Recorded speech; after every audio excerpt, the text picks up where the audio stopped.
नमस्कार। Sanskrit party online class में आपका हार्दिक स्वागत है।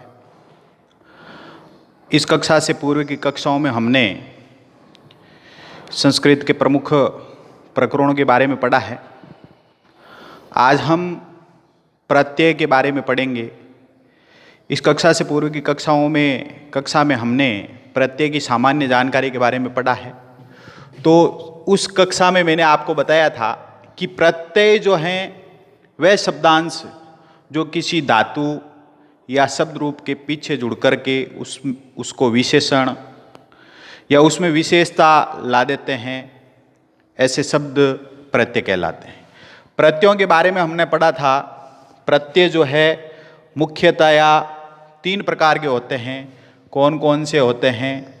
देखिए, पहला होता है कृदंत, दूसरा जो होता है वो होता है तद्धित, और तीसरा जो होता है वो होता है स्त्री प्रत्यय। सामान्य जानकारी के तहत हमने जो पढ़ा था कृदंत, तद्धित और स्त्री। कृदंत ये किन के पीछे जुड़ते हैं? ये क्रिया अर्थात धातु रूप के अंत में जुड़ कर के ये उसको विशेषण आदि, उसके अर्थ में परिवर्तन आदि कर देते हैं। या ये कह सकता हूँ मैं यहाँ पर कि धातु के अंत में जो जुड़ने वाले प्रत्यय हैं वो कृदंत प्रत्यय कहलाते हैं। और जो दूसरे हैं तद्धित प्रत्यय, ये शब्द रूपों के पीछे जुड़ते हैं। और तीसरा जो प्रत्यय स्त्री प्रत्यय, ये पुल्लिंग शब्दों के पीछे जुड़ कर के उसको स्त्रीलिंग बनाते हैं। किन के पीछे जुड़ते हैं? कृदंत धातु रूप, जैसे क्री धातु है, तव्यत प्रत्यय जोड़ दिया इसमें तो आपके रूप बन गया कर्तव्य बन गया। शब्द रूप है, जैसे बुद्धि शब्द है और इसमें आपके मतुप प्रत्यय जोड़ दिया तो वो बन जाएगा बुद्धिमान। कौन सा बन जाएगा? बुद्धिमान। और तीसरा जो स्त्री प्रत्यय, ये पुल्लिंग शब्द है, जैसे अज, और इसमें यदि टाप प्रत्यय जोड़ देते हैं हम तो यहां पर ये बन जाता है अजा। तो कहने का मतलब है जो धातु रूप के पीछे जुड़ता है वो कृदंत है, जो शब्द रूप के पीछे जुड़ता है वो तद्धित है, और जो पुल्लिंग शब्दों के पीछे जुड़ करके उसको स्त्रीलिंग शब्द बना देते हैं वह प्रत्यय कौन से कहलाते हैं?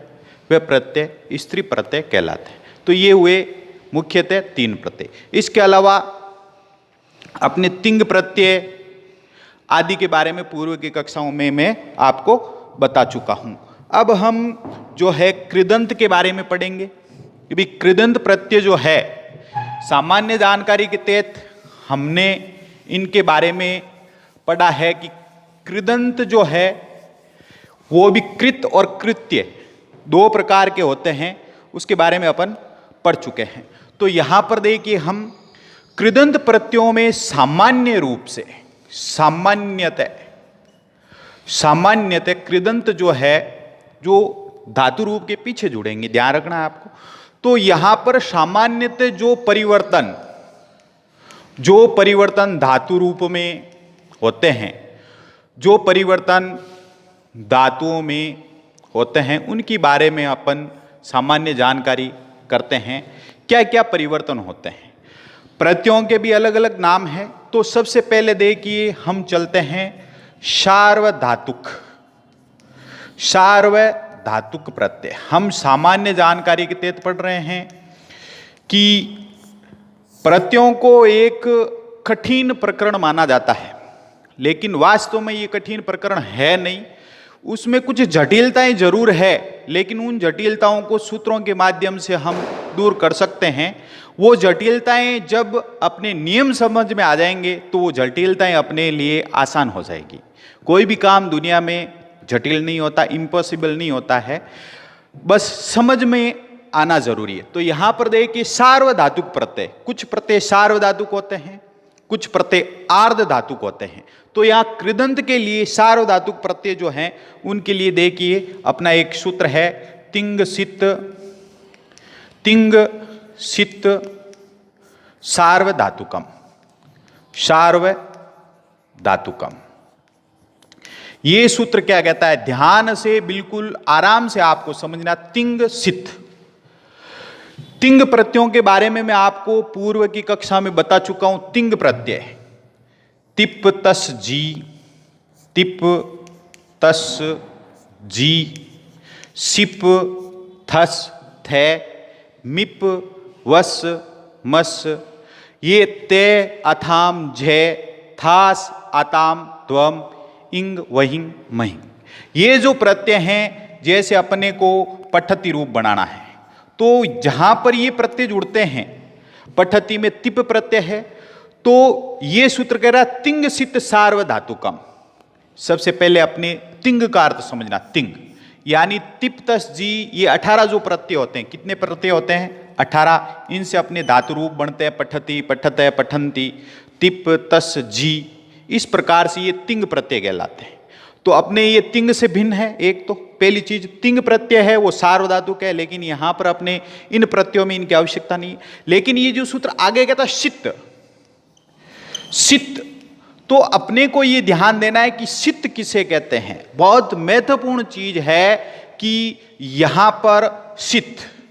अब ध्यान ये देना है आपको कि जो भी प्रत्यय होते हैं उनमें जो विकिरण होते हैं, अर्थात कुछ विशेष नियम लगाने के लिए उनके बीच या अन्य जो विकरण जुड़े रहते हैं, उनको जब वो लोप हो जाता है तो वहां पर जिस अक्षर का लोप होता है, जिस वर्ण का लोप होता है, तो वो उसी वर्ण के नाम से जाने जाते हैं। जैसे देखिए सित, सित प्रत्यय है तो यहां पर देखिए क्षत्रि, क्षत्रि प्रत्यय और सानच प्रत्ययों के बारे में हम आगे पढ़ेंगे, ये भी कृदंती है।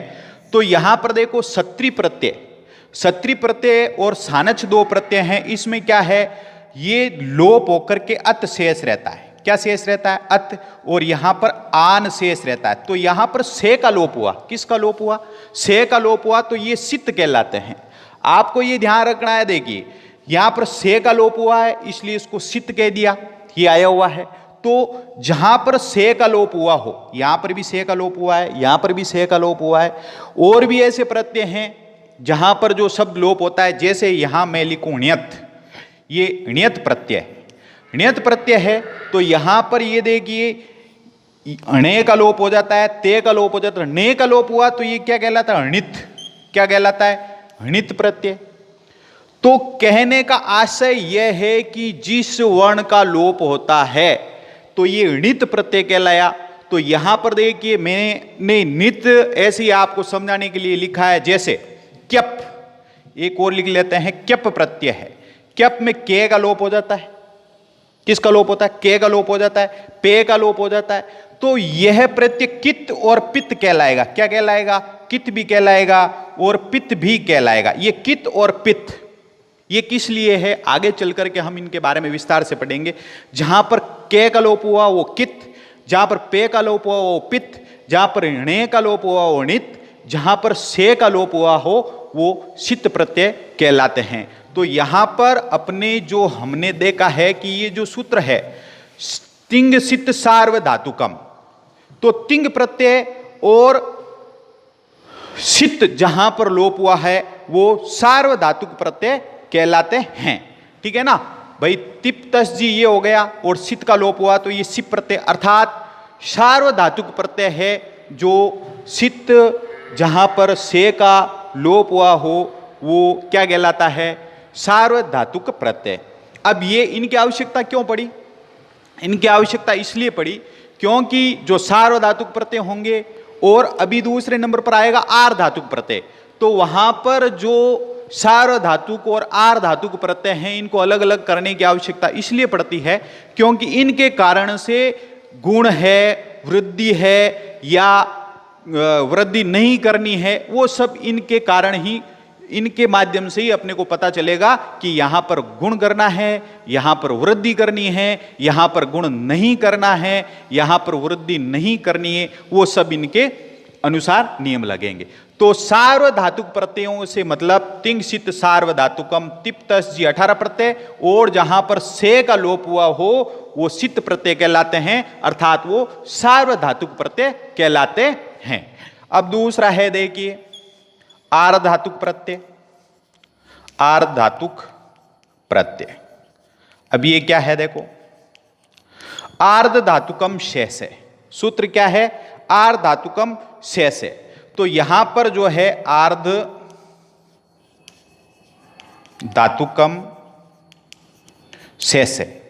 अब ये कह दिया आर्ध धातुकम शेष है। यहां पर हमने पढ़ा सार्वधातुक तिंग सित, तो सित प्रत्यय और तिंग प्रत्यय ये तो है सार्वधातुक प्रत्यय। अब ये क्या है आर्धातुक, बाकी के जो बचे हुए शेष प्रत्यय हैं वो सभी क्या है आर्धातुक, शेष सभी आर्धातुक। कौन से प्रत्यय हैं आर्धातुक। इनके अलावा तिंग के अलावा और सित जहां पर से का लोप हुआ है उनके अलावा जो भी प्रत्यय हैं वो क्या हो गए अपने आर्धातुक प्रत्यय हो गए। अब इनकी आवश्यकता मैं आपको बता चुका हूं कि इनकी आवश्यकता कहां पर पड़ेगी वो हम आगे पढ़ेंगे।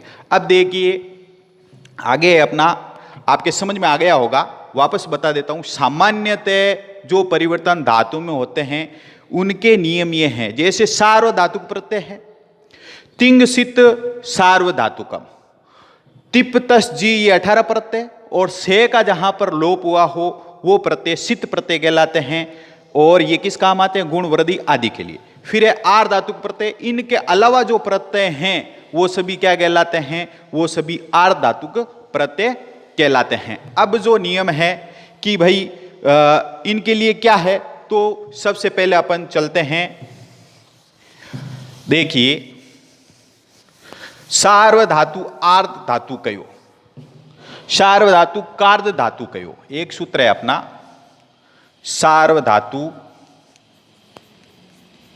कार्द धातु कयो, सार्वधातु कार्द धातु कयो,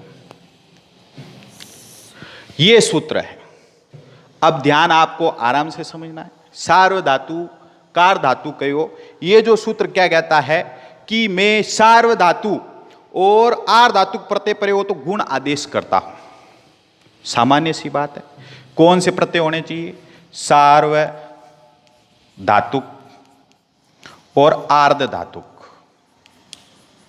आर्ध धातुक प्रत्यय परे हो तो,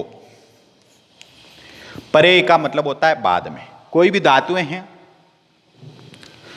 अब सार्वधातुक और आर्धातुक प्रत्यय बाद में हो तो ये क्या करता है गुण आदेश करता है, गुणादेश करता है। अब गुण आदेश हमने पढ़ा है संधि के तहत। गुण क्या होता है, गुण का मतलब होता है ई के स्थान पर ए आदेश, छोटा बड़ा दोनों ही, हर्ष और दीर्घ, ऊ या ऊ के स्थान पर ओ आदेश, री और बड़ी री के स्थान पर अर आदेश, और री के स्थान पर री जो है अपना उसके स्थान पर अल आदेश। ये जो हैं ये अपने गुण कहलाते हैं। क्या कहलाते हैं, गुण कहलाते हैं। मतलब ये सूत्र क्या कह रहा है, आपको आराम से समझना है कि सार्वधातु कार्द धातु कयो, ये सूत्र कहता है कि सार्वधातुक और आर्ध धातुक प्रत्यय परे हो तो, मेन चीज आपको ये ध्यान रखना है प्रत्यय। अब मैंने आपको इससे पहले जो सूत्र लिखा था सार्वधातुक तिंगसित सार्वधातुकम, तो ये दोनों ही प्रत्ययों में, कहने का मतलब जहां पर से का लोप हुआ और सित प्रत्यय है वहां पर भी ये गुण करेगा, और आर धातुक है वहां पर भी ये गुण करेगा, अर्थात ये गुण करने वाला सूत्र है। गुण में आपको बता चुका हूं, ई के स्थान पर ए आदेश कर देगा, ई का गुण ए होता है, ऊ का गुण ओ होता है, री का गुण अर होता है, और री का गुण जो होता है वो अल होता है। तो ये आदेश यहां पर होंगे, बाद में क्या होना चाहिए, ये सूत्र कहता है कि सार्वधातुक और आर्धातुक प्रत्यय होने चाहिए। तो सार्वधातुक आर्धातुक प्रत्ययों के बारे में बता चुका मैं, तिंग से भिन्न है, अतिंग प्रत्यय वगैरह।